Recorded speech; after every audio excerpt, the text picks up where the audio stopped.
उसका वही हर्ष होगा जो पहले किसी देश का होता है। और जैसे आपने सही कहा कि अफगानिस्तान को ग्रेवयार्ड ऑफ एम्पायर कहते हैं या साम्राज्यों का कब्रिस्तान। लेकिन इसमें एक पॉइंट ये भी निकल कर आता है ना माथुर सर, कि पाकिस्तान ये समझ चुका है कि भाई हमारे अकेले की बस की नहीं है कि हम तालिबान का सामना कर सके, इसलिए खबरें सामने आई कि वो तजाकिस्तान से मदद के लिए गुहार लगा रहा है कि आप दूसरी तरफ से घेरिए तालिबान को, ताकि हमारे तरफ जो है वो जितनी बड़ी संख्या में तालिबानी लड़ाकों का मूवमेंट है वो रिस्ट्रिक्ट हो सके। दूसरा, क्योंकि तालिबान का नेटवर्क पाकिस्तान में इतना इंटरकनेक्टेड है कि एक वॉर तो हो सकता है कि तालिबान सीमा पर लड़े पाकिस्तान से, दूसरा वॉर वो इंटरनली पाकिस्तान को इतना डैमेज कर सकता है इन फ्रंट ऑफ अलग अलग तरीके के अटैक्स जो उसको सिखाए पाकिस्तान के ही आईएसआई के आकाओं ने हैं, लेकिन अब वो उन्हीं पर इस्तेमाल क्या कर सकता है। हाँ देखिए चंदन, ये दो आपके सवाल हैं और बहुत महत्वपूर्ण आपने मुद्दे उठाए हैं। पहली बात तो जो सेंट्रल, मैंने थोड़ी देर पहले भी सेंट्रल एशियन रिपब्लिक्स का मेंशन किया था।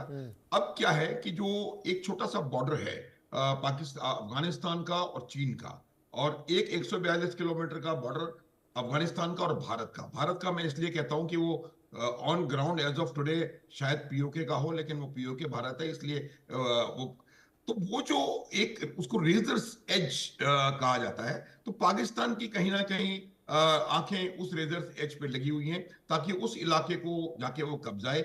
उसके लिए उसको आवश्यकता है अपने सेंट्रल एशियन दोस्तों की। दूसरी बात यह है कि अगर उनको पाकिस्तान को अफगानिस्तान बाईपास करके, क्योंकि अफगानिस्तान में परिस्थितियां ठीक नहीं है, और अगर उनको कोई एक्टिविटी और कोई ट्रेड एक्टिविटी या कोई भी किसी किस्म की चीज सेंट्रल एशियन रिपब्लिक के थ्रू यूरोप की तरफ करनी है, तो मेरा मानना है कि वो जो एक छोटा सा पोर्शन है वो बहुत क्रिटिकल हो जाता है। तो कहीं ना कहीं मुझे लग रहा है कि ये जो विजिट्स हो रही हैं, पाकिस्तान ये चाहता है कि वो यहाँ जो भी होता रहे उस इलाके को हम सिक्योर करके उसको हम आगे बढ़ा सकें। दूसरा जो आपका आपका इशू था, वो इशू ये है कि टीटीपी इतना घुलमिल गया है कि एक वॉर वहां होगी, एक वॉर अंदर।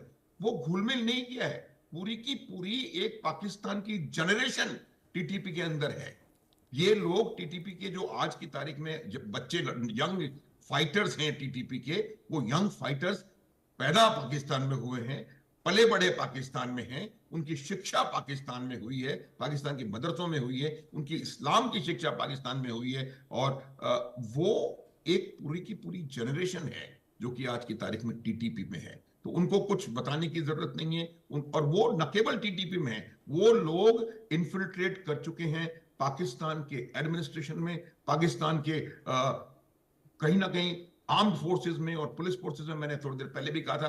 तो ये एक बहुत जबरदस्त ताकत है, और अगर कुछ वो इसको क्रश करने की बात सोचेंगे या करेंगे, तो मुझे लगता नहीं है कि इतना आसान होगा, क्योंकि ये अंदर से उनको इतनी मार मारेंगे कि उनको पता नहीं पड़ेगा कहाँ जाएंगे। चंदन, एक कहा जाता है एक बात कि जो पैदा हुआ है वो जरूर खत्म होगा। पाकिस्तान 1947 में पैदा हुआ था और मुझे लगता है वो खत्म होने की कगार पे है। पाकिस्तान के टुकड़े होना आने वाले समय में अवश्यम भावी है। एक और चीज मैं आपको यहां बताना चाहूंगा। हमने एक और, चंदन, वन मोर मिनट, अब हमने बात करी ट्रंप की और पुतिन की। देखिए, ट्रंप एक बहुत जबरदस्त स्टेट्समैन है। हम लोग पिछले कई दिनों से ये बात कर रहे हैं, ट्रंप ये करेंगे, ट्रंप वो करेंगे। ट्रंप सिर्फ और सिर्फ वो करेंगे चंदन जो कि अमेरिका के इंटरेस्ट में होगा। इसमें कोई किसी को शक ना हो। अगर अमेरिका के इंटरेस्ट में है कि मिडिल ईस्ट में लड़ाई चलती रहे, ईरान और सीरिया पर हमले हो, तो आप देखेंगे उनमें तेजी आएगी। अगर अमेरिका के इंटरेस्ट में है कि वो यूक्रेन से विड्रॉ करें या यूक्रेन को कम सहायता कम करेंगे, तो आप देखेंगे वो होगा। उसी प्रकार से अमेरिका, वो ट्रंप ने पुतिन से मिलने की इच्छा जाहिर करी है। ये कहां मुलाकात होगी वो एक बहुत बड़ा प्रश्न है, और मुझे जो लगता है आने वाले समय में आप देखेंगे कि ट्रंप और पुतिन की मुलाकात शायद भारतवर्ष में होने वाली है, और ये भारत का एक डिप्लोमेटिक कद, उनका एक इस दुनिया में बहुत बड़ी ताकत बनकर के सामने आएगा। और ये आप देखेंगे कि उससे जो भारत की वो बिल्कुल मत, क्योंकि इंडिया एकमात्र ऐसा देश है जो अमेरिका से भी इस वक्त बातचीत कर रहा है और रूस से भी, जो दोनों दो धड़ों में बटे हुए नजर आ रहे हैं, उसमें इंडिया ही सेंटर में है। मैं मनन द्विवेदी साहब, चूंकि शहबाज शरीफ का ये स्टेटमेंट आया जिसमें वो कह रहे हैं कि तालिबान को कुचले बिना हम आगे नहीं बढ़ सकते, यानी क्या शहबाज शरीफ अपनी ट्रूप्स को ये इशारा दे रहे हैं या फिर वो धमका रहे हैं तालिबान के लड़ाकों को? ये बयान, इसको आप किस तरीके से देख रहे हैं और इसमें सच्चाई कितनी है? आर्म्स एम्युनिशंस की बात करें तो निश्चित तौर पर पाकिस्तान के पास बहुत ज्यादा है, ये कंपैरिजन हम कर ही नहीं सकते, लेकिन जो तालिबान के लड़ाके हैं जो कि एक लंबे वॉरफेयर के लिए जाने जाते हैं, किस तरीके से अमेरिका को उन्होंने युद्ध में फंसा रखा और आखिरकार अमेरिका का जो धैर्य है वो जवाब देगा और अमेरिका ने अपनी जो सारे साजो सामान है युद्ध के वो वहीं छोड़कर भागने का निर्णय लिया। पाकिस्तान कितनी देर टिक पाएगा ऐसी फौज के सामने? देखिए, मैं यहाँ पर ये कहना चाहूंगा कि जैसा कि पहले भी और स्पीकर्स ने बोला और आज चंदन जी आपने भी बोला कि अफगानिस्तान एक तरीके का या जो आफ पाक का जो ट्विलाइट जोन का और मतलब नेबुलस एरिया है वो एक तरीके से अनडिसाइडेड है। तो उसमें हम ये कह सकते हैं कि पाकिस्तान खुद अपने एक्सटिंक्शन के खतरे पे है, क्योंकि पाकिस्तान की अर्थव्यवस्था खराब हो चुकी है।